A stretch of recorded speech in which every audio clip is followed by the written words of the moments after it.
Hi guys, ಎಲ್ಲರಿಗೂ ನಮಸ್ಕಾರ. ಇವತ್ತು ಸಂಡೇ ಲಾಕ್ಸ್ ಶುರು ಮಾಡ್ತಾ ಇದ್ದೀನಿ. ನೋಡಿ, ದೇವ್ರ ಪೂಜೆ ಮಾಡಿದ್ದೀನಿ. ಬೆಳಗ್ಗಿನಿಂದ ಬೇಗನೆ ಎದ್ದು ದೇವ್ರ ಪೂಜೆ ಎಲ್ಲ ಮಾಡಿಕೊಂಡು ಇವತ್ತು ಬಿಳಿ ಹೂವಿನಿಂದ ಪೂಜೆ ಮಾಡಿದ್ದೀನಿ. ಡೈಲಿ ಒಂದೊಂದು ಕಲ್ಲರಿಂದ ಹೂಗಳಿಂದ ಪೂಜೆ ಮಾಡಿ ನಿಮಗೆ ತೋರಿಸ್ತೀನಿ, ವಿಡಿಯೋನ ಹಾಕ್ತೀನಿ. ಈಗ ಬನ್ನಿ, ಏನೇನು ಮಾಡ್ತಾ ಇದ್ದೀನಿ ಈ ವಿಡಿಯೋದಲ್ಲೆಲ್ಲ ನೋಡ್ಕೊಂಬರೋಣ. ಬೆಳಗ್ಗೆನೇ ನಾನು ಹೆಸರು ಕಾಳು ನೆನೆ ಹಾಕಿದ್ದೆ, ಮೊಳಕೆ ಮಾಡ್ಕೊಂಡಿದ್ದೀನಿ. ಅದನ್ನು ಇಷ್ಟು ಡೈಲಿ ತಿಂತೀನಿ. ನೆಕ್ಸ್ಟ್ ಇದು ಹಳವಿ ಅಂತ ಹೇಳ್ಬಿಟ್ಟು ಇದು ಮಾರ್ಕೆಟಲ್ಲಿ ಸಿಗುತ್ತೆ. ಇದರಿಂದ ನಾನೀಗ ಗಂಜಿ ಮಾಡ್ಕೊಂಡು ಕುಡಿತೀನಿ. ನಂದು ಬೆಳಗ್ಗೆ ಟೀ ಕಾಫಿ ಕುಡಿಯೋದಿಲ್ಲ, ಇದನ್ನು ಮಾಡ್ಕೊಂಡು ಕುಡಿತೀನಿ. ಒಂದೊಂದು ಸಾರಿ ಕಷಾಯ ಮಾಡ್ಕೊಂಡು ಕುಡಿತೀನಿ, ಒಂದೊಂದು ಸಾರಿ ಹಾಲು ಕುಡಿತೀನಿ. ಟೀ ಕಾಫಿ ಕುಡಿಯೋದಿಲ್ಲ, ಇದೊಂಥರನ ಮಾಡ್ಕೊಂಡು. ಇದು ಆರೋಗ್ಯಕ್ಕೆ ತುಂಬ ಒಳ್ಳೆಯದು. ಇದು ಸೊಂಟ ನೋವು, ಕೈಕಾಲು ಮೈಕೈ ನೋವಿಗೆ ರಾಮಬಾಣ ಅಂತ ಕೂಡ ಹೇಳ್ಬೋದು. ಇದು ಬಿಜಾಪುರ ಬೀದರ್ ಕಡೆ ಎಲ್ಲ ಬೆಳೀತಾರೆ. ಆಮೇಲೆ ಅವರು ಜಾಸ್ತಿ ಯೂಸ್ ಮಾಡ್ತಾರಲ್ಲಿ. ನಮಗೆಲ್ಲ ಒಬ್ಬರು ಹೇಳಿದ್ರು, ಅದಕ್ಕೆ ನಾವು ತರಿಸಿದ್ವಿ. ಇದರಿಂದ ನಾವು ರಾತ್ರಿ 1 ಸ್ಪೂನ್ ನೆನೆ ಹಾಕಿದರೆ ಸಾಕು, ತುಂಬ ಜಾಸ್ತಿ ಆಗುತ್ತೆ. ಅರ್ಧ ಸ್ಪೂನ್ ಹಾಕಿದ್ರು ಓಕೆ. ಅದರಿಂದ ಅದನ್ನು ಚೆನ್ನಾಗಿ ಒಂದು ಸ್ವಲ್ಪ ಹೊತ್ತು, ಒಂದು 5 ನಿಮಿಷ ಬೇಯಿಸ್ಕೊಂಡು ಅದಕ್ಕೆ ಹಾಲು ಸ್ವಲ್ಪನೇ ಬೆಲ್ಲ ಹಾಕ್ಕೊಂಡು, ಇಲ್ಲ ನಾವು ಏಲಕ್ಕಿ ಪೌಡ್ರ್ ಹಾಕಿದ್ದು ಕೂಡ ಕುಡಿಬೋದು. ತುಂಬ ಆರೋಗ್ಯಕ್ಕೆ ಒಳ್ಳೆಯದು. ನಮಗೆ ಸೊಂಟ ನೋವು ಇರೋದಿಲ್ಲ. ಇದನ್ನು ಬಾಣ್ತಿಯರಿಗೆ ಜಾಸ್ತಿ ಇದನ್ನು ಕೊಡ್ತಾರೆ. ಡಿಲವರಿ ಆದಾಗ ಸೊಂಟಕ್ಕೆ ಶಕ್ತಿ ಬರಲಿ ಅಂತೇಳ್ಬಿಟ್ಟು ಈ ಹಳವಿ ಗಂಜಿಯನ್ನು ಕೊಡ್ತಾರೆ. ನಾನು ಕೂಡ ಈಗ ಹಳವಿ ಗಂಜಿ ಮಾಡ್ತಾಯಿದ್ದೀನಿ. ಬನ್ನಿ ನೋಡೋಣ. ಇಷ್ಟು ನೀರು ತೊಗೊಂಡಿದ್ದೀನಿ ಈ ಪಾತ್ರೆಯಲ್ಲಿ. ಈಗ ಇದನ್ನ ಗ್ಯಾಸ್ ಮೇಲೆ ಇಡ್ತಾ ಇದ್ದೀನಿ. ನೋಡಿ, ಹಳವೆಯನ್ನು 1 ಸ್ಪೂನು ನಾನು ರಾತ್ರಿ ನೆನೆ ಹಾಕಿದ್ದೆ. ಈ ಥರ ಲೋಳೆಯಾಗಿ ಬರ್ತದೆ. ಏನಿದು ಕಾಮಕಸ್ತೂರಿ ಬೀಜ ನೆನೆ ಹಾಕ್ತೀವಲ್ಲ, ಅದೇ ಥರನೇ ಇರುತ್ತೆ. ಇದೊಂದು ಸ್ವಲ್ಪ ರೆಡ್ ಇರುತ್ತೆ ಅಷ್ಟೇ. ಈಗ ಇದಕ್ಕೆ ಈ ನೀರನ್ನು ಬಸ್ಬಿಟ್ಟು ನಾನೀಗ ಅದಕ್ಕೆ ಹಾಕ್ತಾಯಿದ್ದೀನಿ.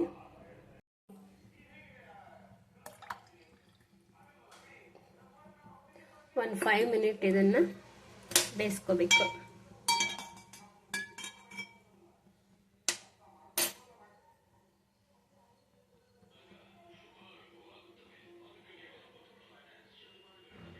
ಹೀಗೆ ನುಗ್ಗಿಕಾಯಿ ಮರ ತೋರಿಸಿದ್ನೆಲ್ಲ ಲಾಸ್ಟ್ ವಿಡಿಯೋದಲ್ಲಿ.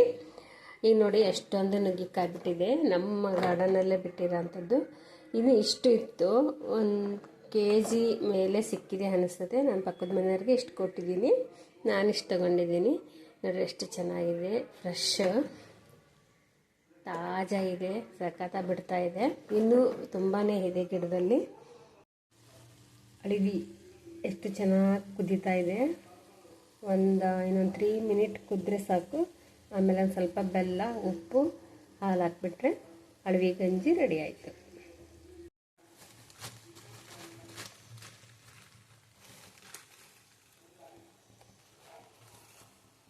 ಸ್ವಲ್ಪ ಬೆಲ್ಲ ಹಾಕ್ತಾಯಿದ್ದೀನಿ.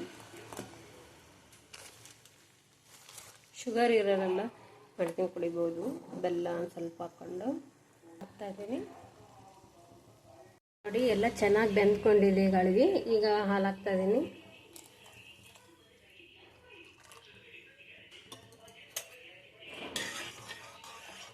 ಸ್ವಲ್ಪ 1 ನಿಮಿಷ ಇದು ಕುದ್ರೆ ಸಾಕು, ಬಿಸಿ ಆದರೆ ಸಾಕು ಅಷ್ಟೇ. ಇದಕ್ಕೆ ಬೇಕಾದರೆ ನಾವು ಏಲಕ್ಕಿ ಪೌಡ್ರ್ ಕೂಡ ಹಾಕೋಬೋದು.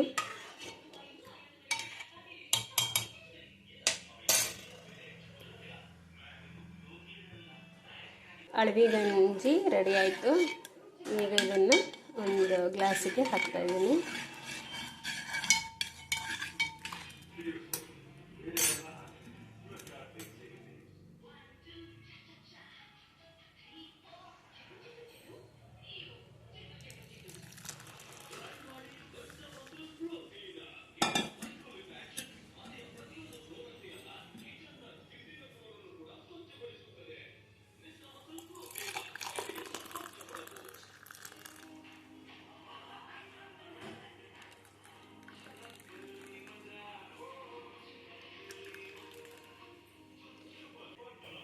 ಇದು ಟೀ ಕಾಫಿಗಿಂತ ಬೆಟ್ರ್ ಅಂತ ಹೇಳ್ಬೋದು.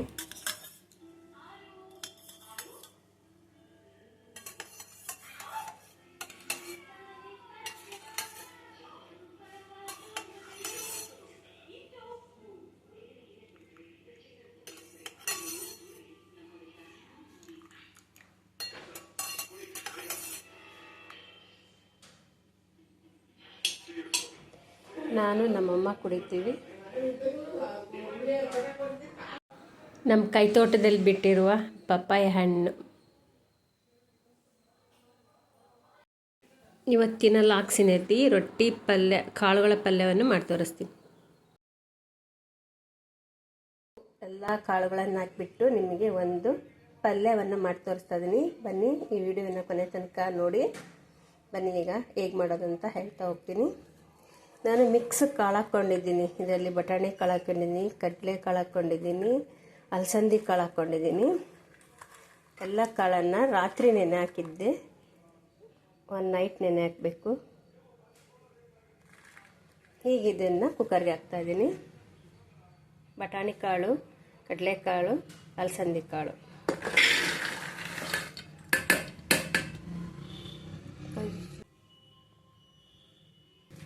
ಹೆಸರು ಕಾಳು ಕೂಡ ಹಾಕ್ತಾ ಇದ್ದೀನಿ. ಹೆಸರು ಕಾಳನ್ನು ಈಗ ಹಾಕಲ್ಲ, ನಾನು ಸ್ವಲ್ಪ ಬೇಳೆ ಬೆಂದ ಮೇಲೆ ಹಾಕ್ತೀನಿ. ತುಂಬ ಇದೆಲ್ಲ ಬೇಗನೆ ಬೆಂದೋಗ್ಬಿಡ್ತದೆ ಅಂತ ಹೇಳ್ಬಿಟ್ಟು ಈಗ ಇದು ಬೇಳೆ ಹಾಕ್ತಾ ಇದ್ದೀನಿ. ನೋಡಿ, ಬೇಳೆ ಹಾಕ್ತಾ ಇದ್ದೀನಿ.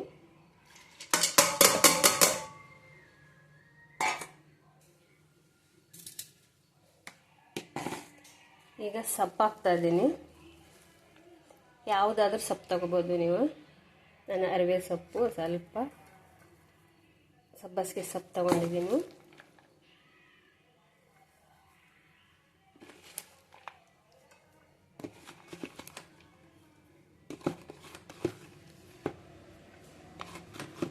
ಅದಕ್ಕೆ ಸ್ವಲ್ಪ ಉಪ್ಪು ಹಾಕ್ತಾ ಇದ್ದೀನಿ. ಆಮೇಲೆ ನೀರು ಹಾಕ್ತಾ ಇದ್ದೀನಿ.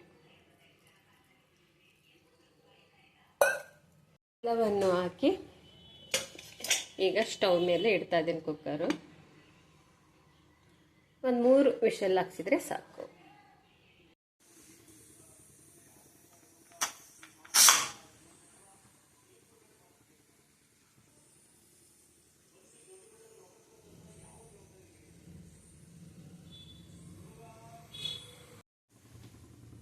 ಈಗ ಒಗ್ಗರಣೆ ಹಾಕ್ತಾ ಇದ್ದೀನಿ. ಪಲ್ಯಕ್ಕೆ ಸ್ವಲ್ಪ ಆಯಿಲ್ ಹಾಕ್ಕೊಂಡಿದ್ದೀನಿ. ಚಿಮಿಣಿ ಸೌಂಡ್ ಬರ್ತಾ ಇದೆ. ಈಗ ಜೀರಿಗೆ, ಸಾಸಿವೆ ಹಾಕ್ತಾ ಇದ್ದೀನಿ.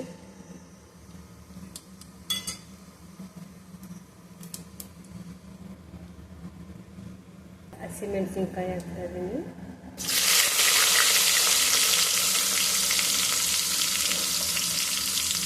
ಕರಿಬೇವು ಹಾಕ್ತಾ ಇದ್ದೀನಿ.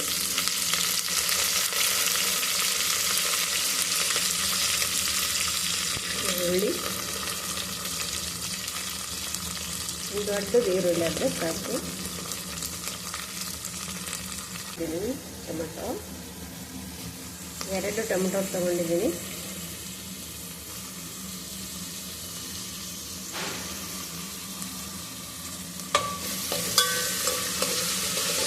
ಚೆನ್ನಾಗಿ ಬೇಯ್ಕೊಳ್ಳಿ. ನಾನು ಹೆಸರು ಕಾಳು ತೊಗೊಂಡಿದ್ನಲ್ಲ, ಅದನ್ನ ಹಾಕ್ತಾ ಇದ್ದೀನಿ. ಇದರಲ್ಲಿ ಹಾಕಿದರೆ ಚೆನ್ನಾಗಿರುತ್ತೆ. ಕುಕ್ಕರಲ್ಲಿ ಬೇಯಿಸ್ಬಿಟ್ರೆ ಫುಲ್ಲು ಸ್ಮ್ಯಾಶ್ ಆಗಿ ಹೋಗ್ಬಿಡುತ್ತೆ. ಇದ್ರ ಜೊತೆಗೆ ಒಂದು 3-2 ಮಿನಿಟ್ ಬೆಂದರೆ ಸಾಕು. ಸ್ವಲ್ಪ ಇದಕ್ಕೆ ಉಪ್ಪು ಹಾಕ್ಬಿಟ್ಟು ಬೇಯಿಸ್ಕೊಳ್ತಾ ಇದ್ದೀನಿ. ಈಗ ಒಗ್ಗರಣೆ ಹಾಕ್ತಾ ಇದ್ದೀನಿ. ಪಲ್ಯಕ್ಕೆ ಸ್ವಲ್ಪ ಆಯಿಲ್ ಹಾಕ್ಕೊಂಡಿದ್ದೀನಿ.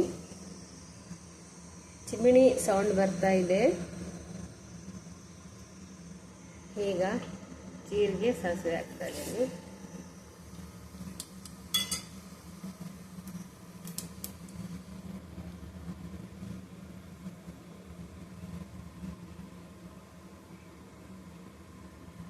ಈಗ ಹಸಿಮೆಣಸಿನ್ಕಾಯಿ ಹಾಕ್ತಾ ಇದ್ದೀನಿ.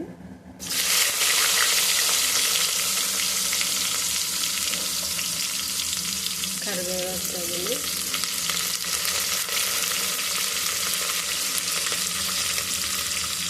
ಈರುಳ್ಳಿ, ಒಂದು ದೊಡ್ಡದು ಈರುಳ್ಳಿ ಆದರೆ ಸಾಕು.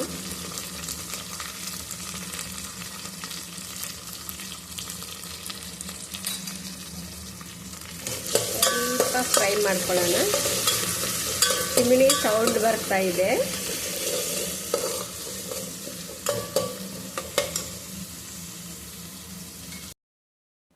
ರೊಟ್ಟಿಗೆ ಮುದ್ದೆ ಮಾಡ್ಕೊಳ್ತಾ ಇದ್ದೀನಿ. ನಮ್ಮ ಕಡೆ ಸರಿ ಅಂತ ಕರೀತಾರೆ.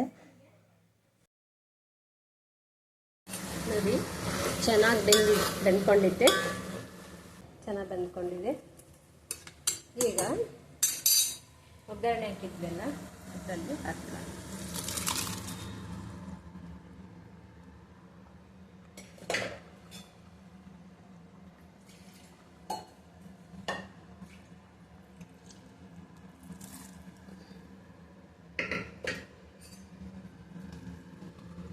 ಚೆನ್ನಾಗಿ ಮಗ್ಸ್ಬಿಡೋಣ. ಈಗ ನಾನು ಸಾಂಬಾರು ಪೌಡರ್ ಹಾಕ್ತಾಯಿದ್ದೀನಿ. ಮನೆಯಲ್ಲೇ ಮಾಡ್ಕೊಂಡಿರ್ತೀವಲ್ಲ ಸಾಂಬಾರಿಗೆ, ಆ ಪೌಡ್ರೇ ಹಾಕ್ತಿದ್ದೀನಿ. ಅದಕ್ಕೆ 1-2 ಸ್ಪೂನ್ ಹಾಕ್ತಾಯಿದ್ದೀನಿ ಅಷ್ಟೇ. ಇದು ಕುರಾಳ್ ಪುಡಿ ಅಂತ ಹೇಳ್ಬಿಟ್ಟು ನಮ್ಮ ಕಡೆ ಇದನ್ನು ಪಲ್ಯಗೆಲ್ಲ ಯೂಸ್ ಮಾಡ್ತೀವಿ. ಇದು 2 ಸ್ಪೂನ್ ತೊಗೊಂಡಿದ್ದೀನಿ. ಚೆನ್ನಾಗಿ ಮಿಕ್ಸ್ ಮಾಡ್ಕೊಳ್ಳೋಣ.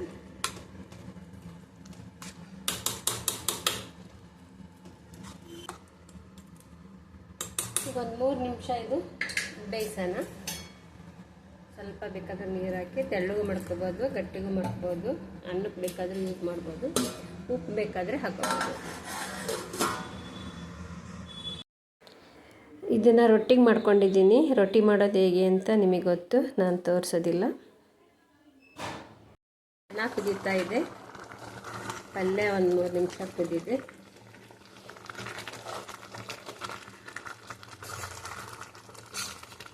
ರೊಟ್ಟಿ, ಚಪಾತಿ, ಅನ್ನಕ್ಕೂ ಕೂಡ ತುಂಬ ಚೆನ್ನಾಗಿರುತ್ತೆ. ಉಪ್ಪು ಎಲ್ಲ ನೋಡ್ಕೊಳ್ಳಿ. ಬೇಕಾದರೆ ನೀವು ಹುಳಿ ಬೇಕಂದರೆ ಹುಣಸೆ ಹಣ್ಣಿನ ಹುಳಿಯನ್ನು ಹಾಕೋಬೋದು.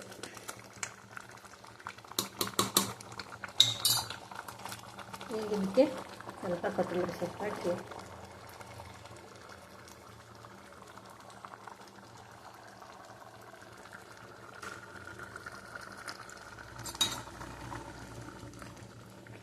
ಸ್ವಲ್ಪ ಇನ್ನೂ ಗಟ್ಟಿಗೂ ಮಾಡ್ಕೋಬೋದು.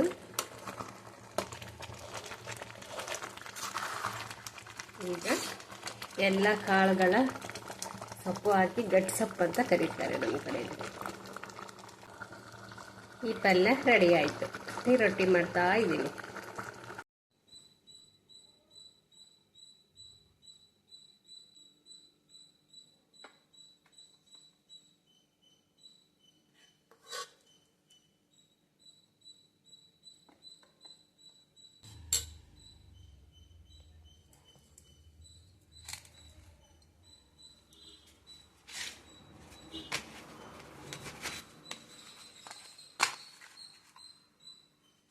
ನೋಡಿ, ರೊಟ್ಟಿ ಊಟ ತಯಾರಾಯಿತು. ಇದು ಗಡ್ಸೊಪ್ಪು, ಎಲ್ಲ ಕಾಳುಗಳಿಂದ ಮಾಡಿದ ಸೊಪ್ಪು ಮತ್ತು ಈರುಳ್ಳಿ, ಚಟ್ನಿ ಪುಡಿ, ಮೊಸರು ಹಾಕ್ಕೋಬೇಕು. ತುಂಬ ಚೆನ್ನಾಗಿರುತ್ತೆ. ಈಗ ನೋಡೋಣ. ನೋಡಿ ಎಷ್ಟು ಚೆನ್ನಾಗಿದೆ, ಟೇಸ್ಟಿಯಾಗಿದೆ.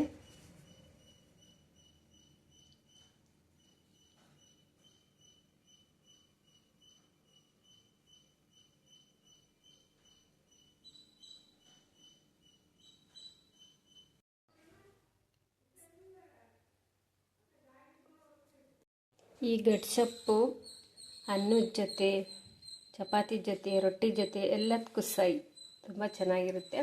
ಮೊಸರು ಜೊತೆ ಅಂತೂ ತುಂಬ ಚೆನ್ನಾಗಿರುತ್ತೆ. ಆಹಾ, ಅನ್ನಕ್ಕೆ ಈ ಥರ ಕಾಲಿಸ್ಕೊಂಡು ತಿಂದರೆ ಅದ್ಭುತ. ಈ ವಿಡಿಯೋವನ್ನು ನೋಡಿದ್ದಕ್ಕಾಗಿ ಎಲ್ಲರಿಗೂ ಧನ್ಯವಾದಗಳು. Thank you.